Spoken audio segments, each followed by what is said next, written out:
Everybody, कैसे हैं आप लोग। आई होप आप सभी लोग अच्छे होंगे, सेफ होंगे एंड मोस्ट इम्पॉर्टेंटली रेगुलरली पढ़ाई भी कर रहे होंगे।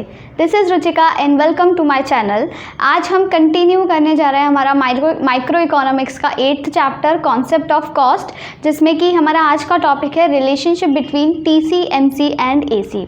तो ये जो टीसी, एमसी और एसी है, यानी कि टोटल कॉस्ट, मार्जिनल कॉस्ट और एवरेज कॉस्ट, ये तीनों कॉस्ट क्या क्या होती हैं, क्या इनका कॉन्सेप्ट है, क्या इनका रेलिवेंस है, कैसे कैलकुलेट करना है, फॉर्मूलाज वगैरह, एवरीथिंग वी हैव कवर्ड। इससे पिछले वाले लेक्चर्स में हमने सारी चीज़ें इनसे रिलेटेड कवर कर ली हैं। अब इस वाले टॉपिक में, आज वाले लेक्चर में हम पढ़ेंगे कि टीसी, एमसी और एसी के बीच का रिलेशनशिप क्या है। तो उसके लिए देखो, जैसे हमने पिछले वाले चैप्टर में पढ़ा था, जो फैक्टर्स ऑफ प्रोडक्शन वाला चैप्टर था, प्रोडक्शन फंक्शन वाला 7th चैप्टर, उसमें हमने टीपी, एमपी और एपी के बीच का रिलेशनशिप पढ़ा था। तो उसमें हमने एमपी का, स्पेसिफिकली मार्जिनल प्रोडक्ट का एमपी का एपी के साथ रिलेशनशिप और एमपी का ही टीपी के साथ रिलेशनशिप पढ़ा था। ठीक है, मतलब एमपी को हमने बीच में रख के दोनों के साथ उसका रिलेशनशिप पढ़ा था। इसी तरह आज के वीडियो में, यानी कि इस वाले टॉपिक में बेसिकली हम एमसी का, यानी कि मार्जिनल कॉस्ट का रिलेशनशिप एपी के साथ क्या है, एसी के साथ क्या है, और मार्जिनल कॉस्ट का रिलेशनशिप टोटल कॉस्ट के साथ क्या है, ये पढ़ेंगे। ठीक है, तो मार्जिनल कॉस्ट आपका कॉमन रहेगा। एक दो सब टॉपिक्स हैं इसमें, मतलब मार्जिनल कॉस्ट का एवरेज कॉस्ट के साथ क्या रिलेशनशिप है और मार्जिनल कॉस्ट का टोटल कॉस्ट के साथ क्या रिलेशनशिप है, ये हम इस वीडियो में आज पढ़ने वाले हैं। तो सबसे पहले हम पढ़ेंगे कि मार्जिनल कॉस्ट का एवरेज कॉस्ट के साथ में क्या रिलेशन है, एमसी और एसी, ये दोनों चीज़ें, how these are related to each other. तो इसके लिए देखो, मैंने एक टेबल आपको नज़र आ रही है, इसी एग्जाम्पल के साथ हम दोनों रिलेशनशिप्स समझेंगे। तो सबसे पहले इस टेबल में आपको क्या गिवन नज़र आ रहा है, आउटपुट आपको नज़र आ रहा है, और आउटपुट यूनिट्स मतलब, और टीसी आपको दिख रहा है इन रुपीज़। तो टोटल कॉस्ट आपकी क्या है, 10, 20 ऐसे कर करके टिल 72, और आपकी यूनिट्स कहाँ से, 0 से 8 तक हैं। अब ये दो चीज़ें जब आपको गिवन हैं, तो आप इन दोनों चीज़ों से क्या क्या चीज़ें कैलकुलेट कर सकते हो। आप देखो, एसी भी कैलकुलेट कर सकते हो और एमसी भी कैलकुलेट कर सकते हो। फॉर्मूला सबको पता होंगे। एवरेज कॉस्ट का फॉर्मूला क्या होता है, टीसी अपॉन जो भी आपकी यूनिट्स हैं, यानी कि ये क्यू आउटपुट। ठीक है, तो टोटल कॉस्ट गिवन है, आउटपुट गिवन है, तो हम इससे एसी निकाल सकते हैं। एमसी कैसे निकालेंगे, एमसी का फॉर्मूला भी आपको पता है, TCN माइनस TCN माइनस 1। तो इससे हम मार्जिनल कॉस्ट भी निकाल लेंगे। तो जल्दी से हम सारी चीज़ें फटाफट से कैलकुलेट कर लेते हैं। देखो, ये टेबल मैं चाहती तो पूरी भी बना सकती थी, पर इससे क्या होगा, आपको भी आप साथ साथ करते जाओ कैलकुलेट अपना अपना नोटबुक में टेबल बना करके, जिससे कि आपको भी फॉर्मूलाज रिवाइज हो जाएंगे और कैसे आपको यूज़ करना है, कैलकुलेशन जल्दी आपकी मतलब फास्ट हो जाएगी। ऐसे ऐसे करके आप प्रैक्टिस भी कर सकते हो। तो सबसे पहले हम एवरेज कॉस्ट निकालते हैं। ठीक है, एवरेज कॉस्ट हम निकालेंगे। एवरेज कॉस्ट का फॉर्मूला क्या है, TC अपॉन क्यू। तो हमें क्या करना है, TC को Q से डिवाइड करते चलना है। ठीक है, सिंपल है।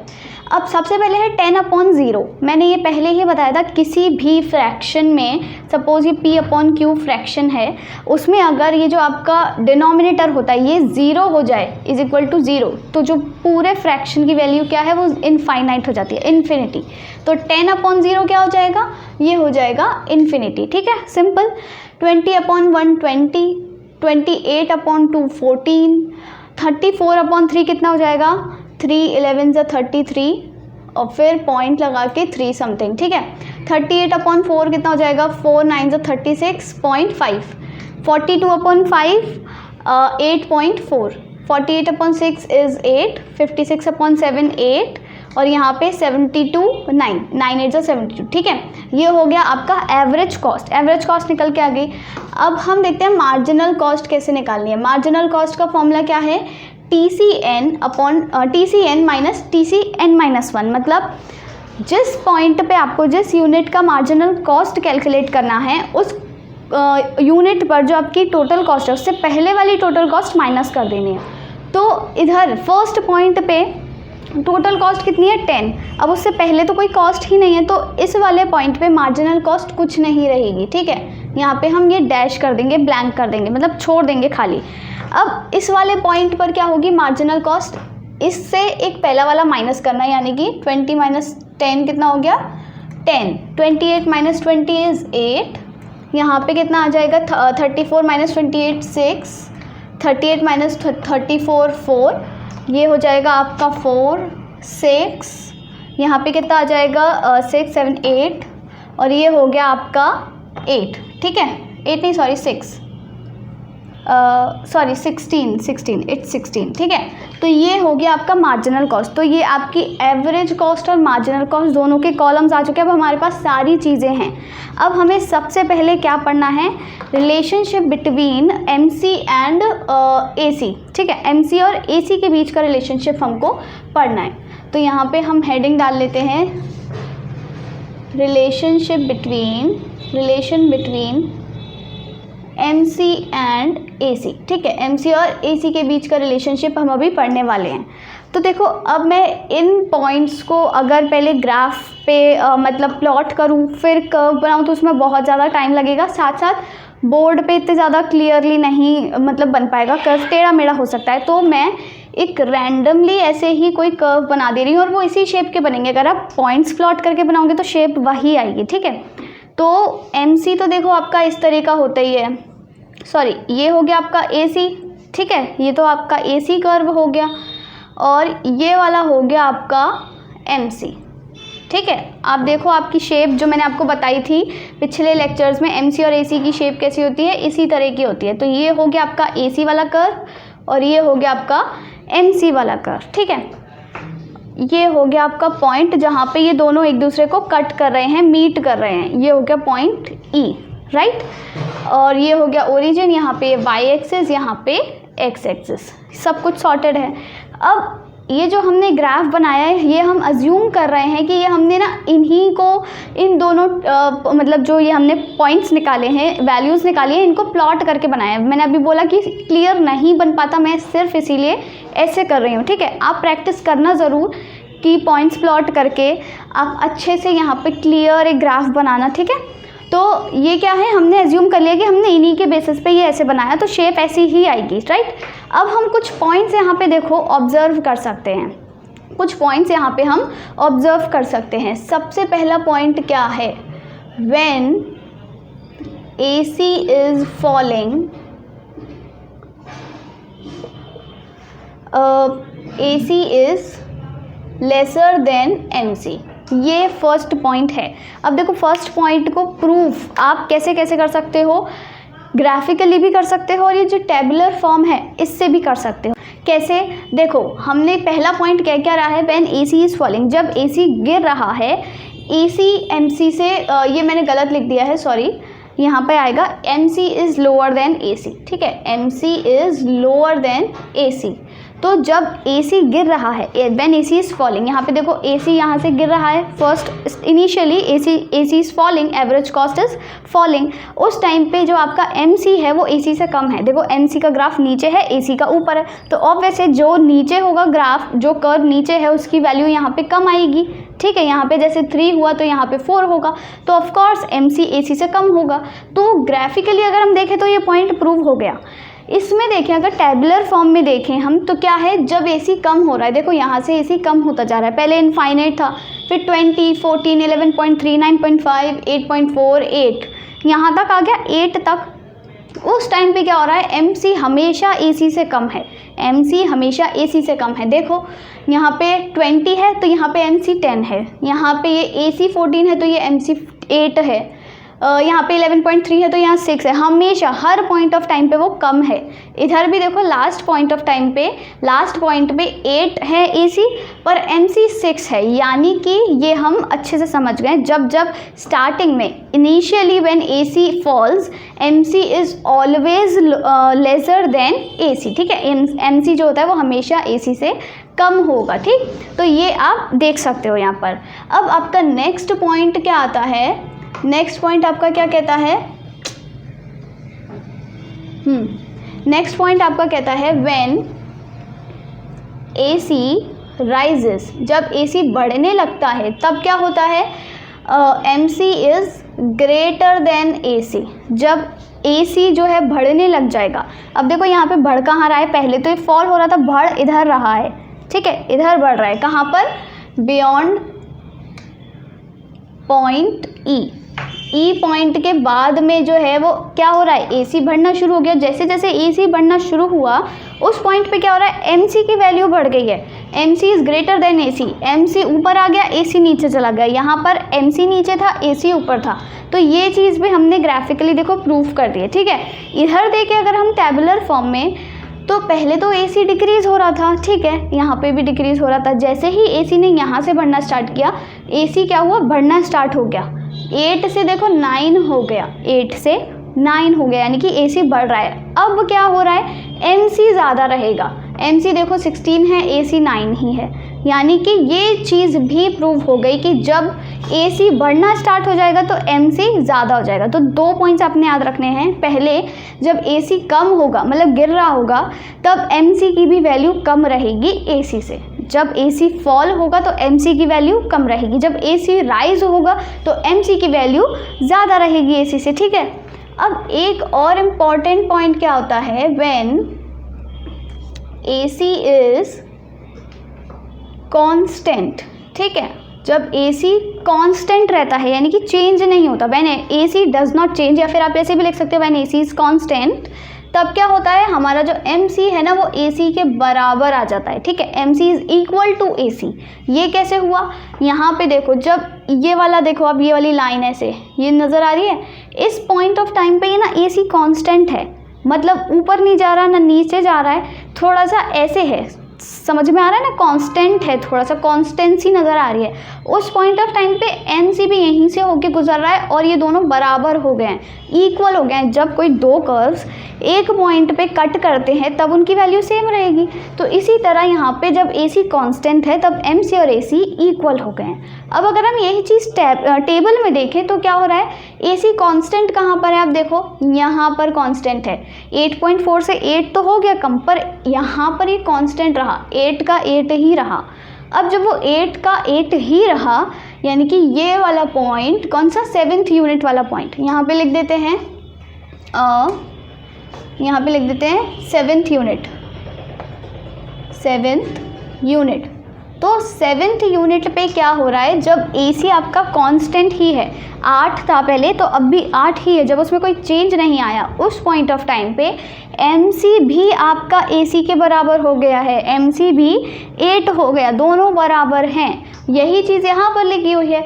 तो इसमें देखो रटने वाली कोई भी चीज़ नहीं है, बस एक बार पढ़ लो, ग्राफ देख करके समझ आ जाएगा। पहली बात तो आप जब ये सारी चीज़ें टेबुलर फॉर्म मतलब सॉल्व करोगे, टेबल सॉल्व करोगे, आपको गिवन होगा, और जब आप ग्राफ बनाओगे तो आप ग्राफ देख करके पता कर सकते हो। जब AC फॉल हो रहा है तो MC is lower than AC, when AC is rising MC is higher than AC, and when AC is constant और it does not change MC becomes equal to AC, MC हमेशा AC के equal हो जाता है।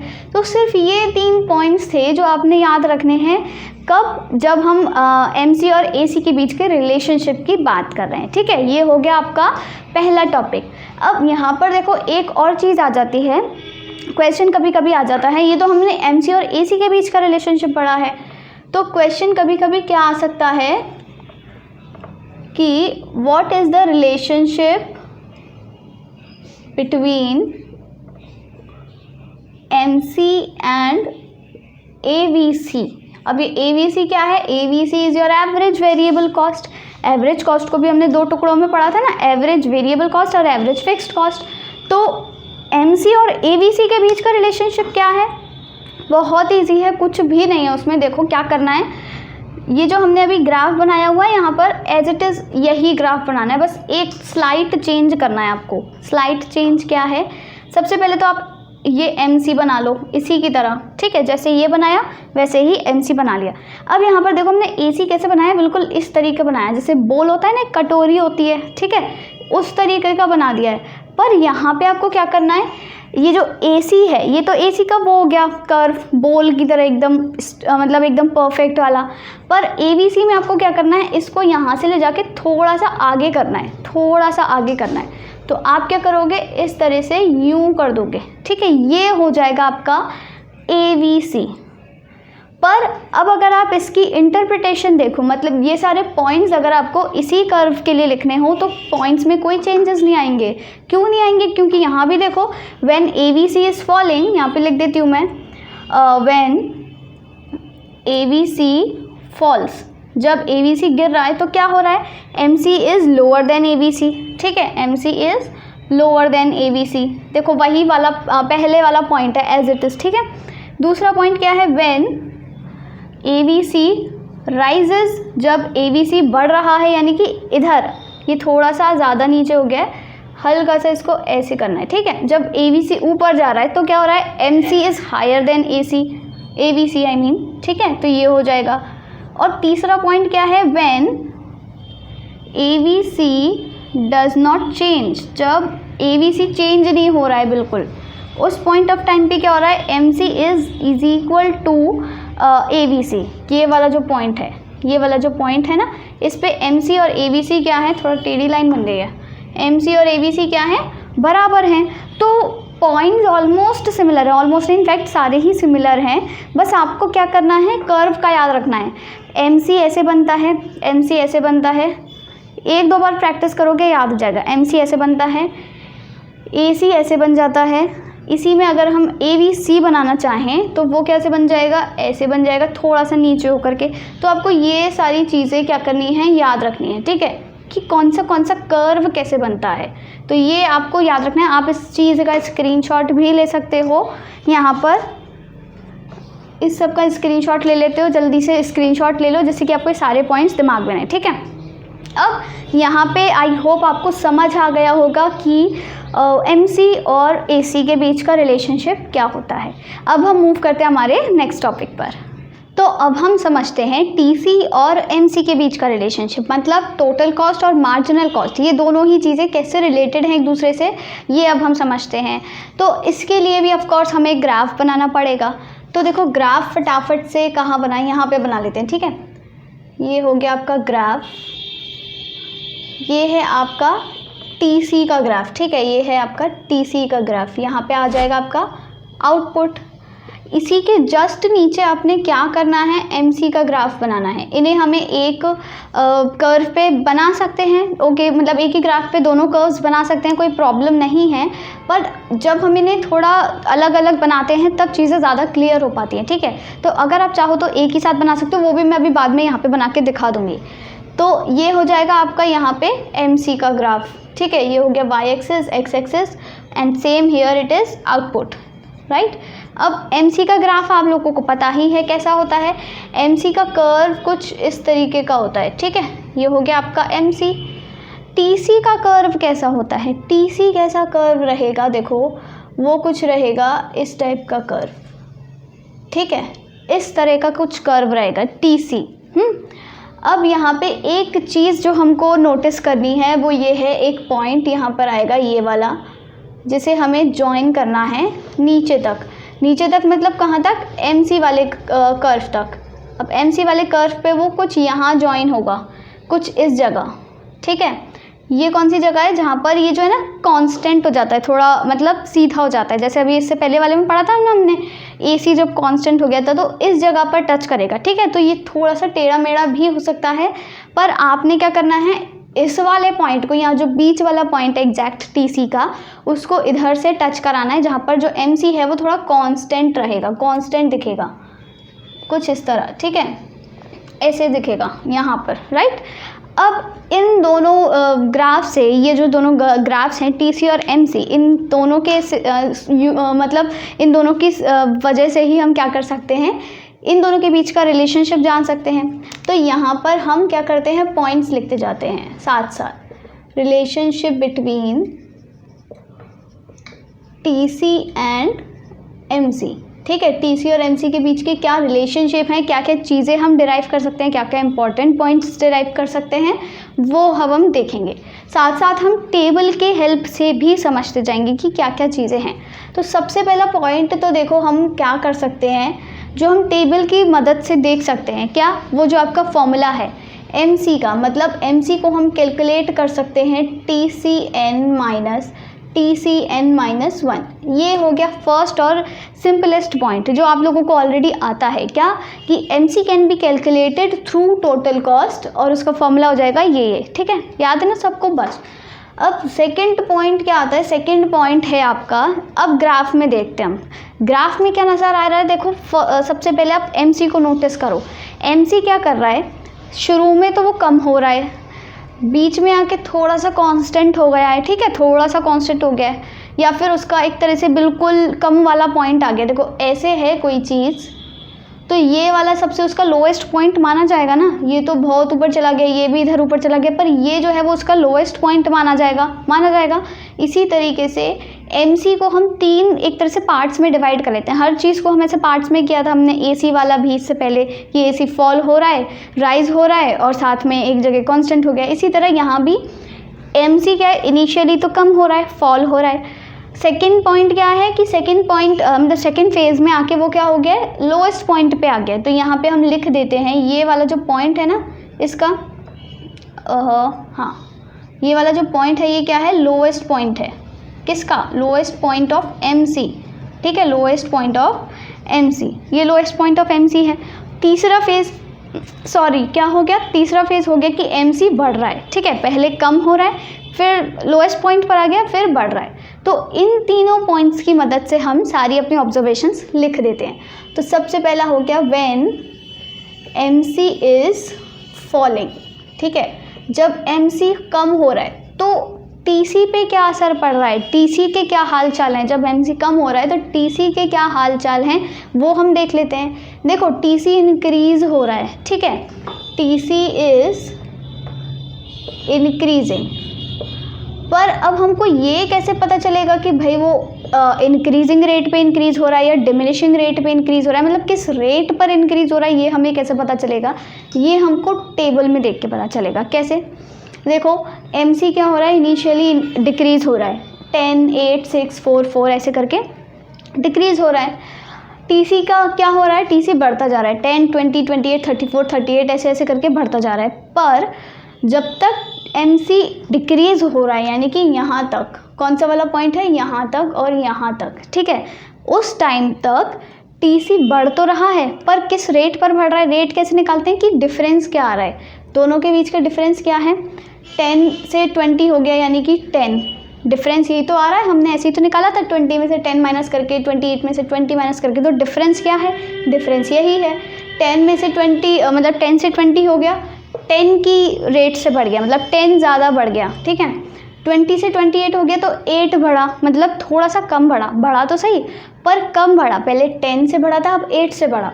अब क्या हुआ, 28 से 34 जब हुआ तो 6 से बढ़ा, 34 से 38 हुआ तो 4 से ही बढ़ा। तो यानी कि रेट क्या हो रहा है, कम होता जा रहा है। पहले 10 की एक तरह से स्पीड मान लो, ठीक है, पहले जो स्पीड में चेंज आया, स्पीड बढ़ गई, कोई बाइक है उसकी स्पीड बढ़ी थोड़ी सी, तो पहले वो 10 किलोमीटर पर आवर से बढ़ गई, फिर दोबारा बढ़ी पर 8 किलोमीटर पर आवर ही बढ़ी, फिर दोबारा बढ़ी पर 6 से ही बढ़ी, फिर 4 से ही बढ़ी, यानी कि स्पीड बढ़ तो रही है पर उस बढ़ने का रेट कम होता जा रहा है, यानी कि TC इज़ इंक्रीजिंग, ये तो दिखाई दे रहा है, TC इंक्रीज़ हो रहा है, यहाँ भी इंक्रीज़ हो रहा है, बट एट, यहाँ पे क्या है, at a diminishing rate.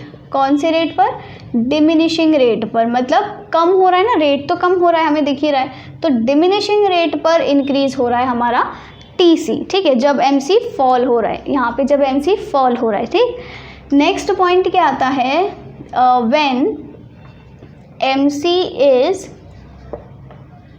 Lowest, जब MC बिल्कुल लोएस्ट है, यानी कि लोएस्ट पॉइंट पर आ गया है। ग्राफ में कहाँ है लोएस्ट पॉइंट, ये रहा, टेबल में कहाँ है लोएस्ट पॉइंट, ये रहा, ये वाला नहीं, ये नहीं माना जाएगा, ये नहीं माना जाएगा, कौन सा, ये है लोएस्ट पॉइंट, ठीक है, लोएस्ट पॉइंट। उस पॉइंट ऑफ टाइम पे आके TC क्या हो गया, TC अब बिल्कुल मैक्सिमम हो गया, ठीक है, TC क्या हो गया है, व्हेन MC इज़ लोएस्ट, तो TC क्या हो गया है, TC इज़, नहीं TC ने क्या किया, sorry not maximum, sorry TC ने क्या किया, TC ने डिमिनिशिंग रेट पे बढ़ना बंद कर दिया, स्टॉप कर दिया। पहले क्या कर रहा था, वो डिमिनिशिंग रेट पे ही बढ़ रहा था, इंक्रीज़ हो रहा था डिमिनिशिंग रेट पर ही। अब उसने क्या किया, डिमिनिशिंग रेट पे बढ़ना कम कर दिया इस पॉइंट ऑफ टाइम पे आके, ठीक है, इस पॉइंट ऑफ टाइम पे आके यहाँ पर उसने क्या किया, डिमिनिशिंग रेट पे बढ़ना कम बंद कर दिया। तो TC स्टॉप्स, यहाँ पे हम लिख देंगे TC stops increasing at diminishing rate. ये हो गया आपका कौन सा, थर्ड पॉइंट, ठीक है, डिमिनिशिंग रेट। अब नेक्स्ट पॉइंट क्या आता है आपका, नेक्स्ट पॉइंट आएगा कि अब क्या हो रहा है, MC यहाँ पे लोएस्ट पॉइंट पे आ गया, अब वो MC बढ़ेगा, व्हेन MC इंक्रीजेस। अब जब देखो MC इंक्रीज हो रहा है तो TC भी बढ़ रहा है, बढ़ तो रहा है, यहाँ भी देखो TC बढ़ रहा है, TC बढ़ रहा है और MC क्या हो रहा है, बढ़ता जा रहा है। पर अब क्या होगा, TC जो बढ़ेगा ना उसकी रेट चेंज हो जाएगी, ठीक है। क्या होगा, TC बढ़ तो रहा है, देखो TC इज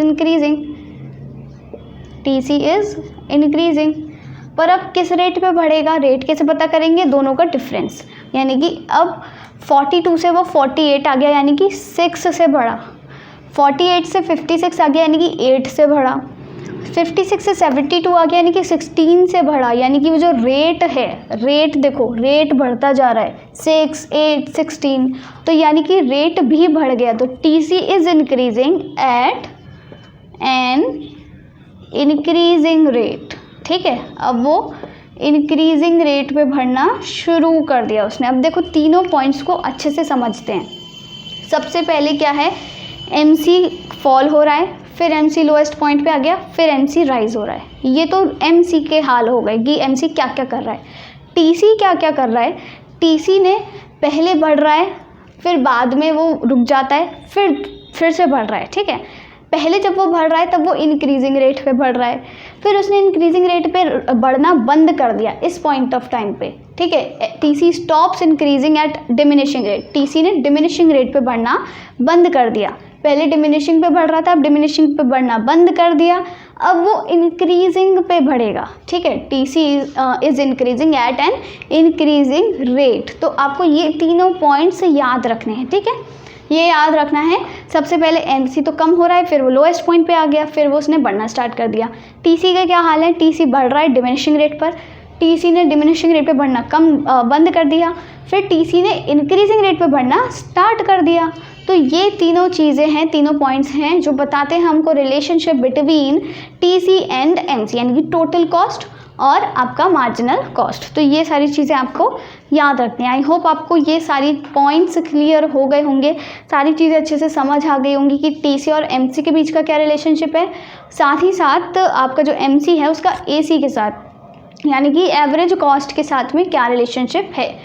तो अगर आपको पूछते हैं, अच्छा हाँ, जैसे मैंने एवरेज वेरिएबल कॉस्ट का बताया था, तो अगर आपको पूछता है कि MC, एक सेकेंड, अगर आपको पूछता है कि MC और TVC यानी कि टोटल वेरिएबल कॉस्ट के बीच का क्या रिलेशनशिप है, तो ये कैसे करेंगे, देखो सेम पॉइंट्स रहेंगे एज इट इज़, सब कुछ सेम रहेगा, इवन ग्राफ भी सेम रहेगा। TVC का तो ग्राफ भी सेम रहेगा। क्यों, पिछला लेक्चर अगर आप लोगों ने देखा हो, तो उसमें मैंने बताया था कि TC और TVC का ग्राफ सेम रहता है। क्यों, क्योंकि इन दोनों के बीच का जो डिफरेंस है, TC किससे मिलके बना होता है, TVC प्लस TFC, यानी कि total fixed cost. Fixed cost तो भाई फिक्स्ड ही रहती है, फिक्स्ड कॉस्ट फिक्स्ड रहती है, तो दोनों के बीच का डिफरेंस क्या रहेगा, फिक्स्ड रहेगा। दोनों के बीच का जब डिफरेंस फिक्स्ड है तो ग्राफ भी ऐसा बनेगा। जब ग्राफ ऐसा बनेगा तो सारे पॉइंट्स भी ऐसे रहेंगे। तो कोई टेंशन वाली बात नहीं है, एज इट इज़ छपे छपाए ये पॉइंट्स लिख देना है। बस TC की जगह TVC लिख देना है, यहाँ भी TC की जगह TVC लिख देना है, तो सारी चीज़ें वही लिखनी है, ठीक है। तो इसी के साथ आपका ये चैप्टर ख़त्म होता है, चैप्टर 8 कॉन्सेप्ट ऑफ कॉस्ट, जिसमें हमने बहुत सारी चीज़ें पढ़ी कि टोटल कॉस्ट क्या होता है, एवरेज कॉस्ट, मार्जिनल कॉस्ट कैसे कैलकुलेट करना है, साथ ही साथ तीनों के बीच का क्या रिलेशनशिप है, ये सारी ही चीज़ें हमने कवर कर ली हैं। तो ये इस चैप्टर का लास्ट टॉपिक था, पर लास्ट वीडियो नहीं है। इसके बाद एक और वीडियो कल मैं पोस्ट करूँगी, जिसमें हम ये इन तीनों के मतलब फॉर्मूलाज जो हैं उन पर बेस्ड जो न्यूमेरिकल्स आते हैं कि आपको TVC गिवन होगा, आपको टोटल कॉस्ट निकालना है, मार्जिनल कॉस्ट गिवन होगा, आपको एवरेज कॉस्ट निकालना है। तो ये सारे फॉर्मूलाज़ की प्रैक्टिस के लिए हम कुछ न्यूमेरिकल्स करेंगे। छोटा सा वीडियो होगा, ज़्यादा बड़ा भी नहीं होगा, जिससे कि आपकी प्रैक्टिस अच्छी हो जाएगी। साथ ही साथ आपको क्वेश्चन सॉल्व करने भी आ जाएंगे कि कौन सी चीज़ जब गिवन है तो कौन सा फॉर्मूला यूज़ करना है, किस केस में कौन सा फॉर्मूला नहीं यूज़ करना है, ये सारी ही चीज़ें क्लियर हो जाएंगी। तो आई होप आपको आज का वीडियो अच्छा लगा होगा। अगर आपको वीडियो अच्छा लगा हो तो do give it a like and yes, do not forget to subscribe to my channel. Thank you.